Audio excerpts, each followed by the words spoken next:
Hello साथीहरू, म घुम्दा घुम्दै आज पहाडमा आएको छु। स्वागत छ तपाईँहरूलाई मेरो ब्लगमा। अनि पहाडमा एक ठाउँ आएको छु के, अनि यहाँ सिक्दाङ रहेछ।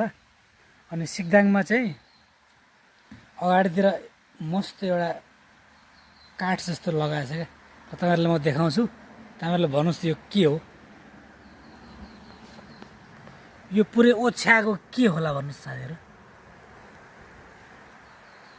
म त एकछिन झुक्किएँ हौ। यो त प्लास्टिक रहेछ नि, पुरै यो प्लास्टिक हो कि यो एकदम काठ जस्तो कि प्लास्टिक। म त दङ परेँ क्या, यस्तो नि हुँदो रहेछ क्या। यो पुरै प्लास्टिकले ओछ्याएर यस्तो चिल्लो बनाएको रहेछ। यो प्लास्टिक रहेछ तर म त काठ सम्झेको थिएँ है। यस्तो बनाएको रहेछ कि यो होटेलको अगाडि कस्तो दामी बनाएको छ कि यो पुरै। यो प्लास्टिक लगाइदिएपछि पुरै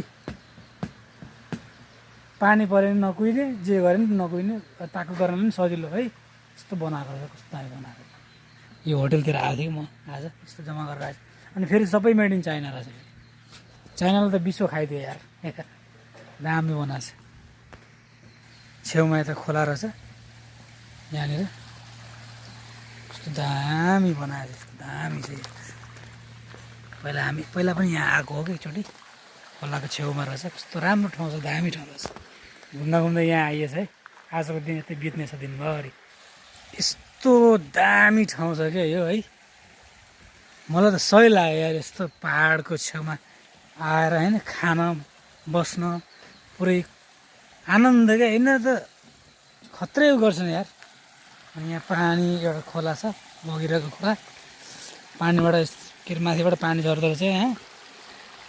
यस्तो दामी छ यतातिर है। अनि यस्तो दामी बनाएको छ। अनि ठ्याक्कै खोलाको छेउमा, गर्मीमा त सही हुन्छ यहाँ त ठ्याक्कै है। अनि यहाँ खायो, बियरसियर खायो, जे मन लाग्यो त्यो खायो यहाँ किनेर। अनि पानीमा, यो पानीमा आएर यसो रमायो क्या। शीतल छ है यहाँ त, यस्तो दामी छ। अनि घुम्दा घुम्दै आज यतातिर आइएछ क्या, पहाडतिर ठ्याक्कै नेपालको भाइब क्या। हाम्रो डे जाँदाखेरि, सिन्धुलीको बाटो हुँदै जाँदाखेरि ठ्याक्कै खोलाको बगरतिर गाडीहरू रोक्छन् होइन।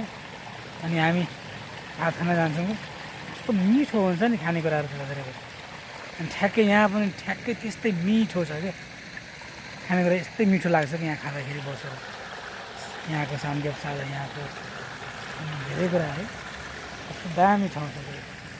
अनि बेला बेलामा कहिलेकाहीँ हामी यता आइन्छ क्या घुम्नलाई।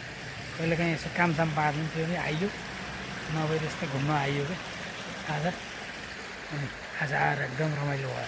एकछिनमा फर्किन्छौँ हामी फाइदा। कस्तो लाग्यो यो ठाउँ? अनि यो काठ जस्तै देखिने प्लास्टिक कस्तो लाग्यो यसो कमेन्ट गर्नु होला। भेटौँ अर्को ब्लगमा। बाइ।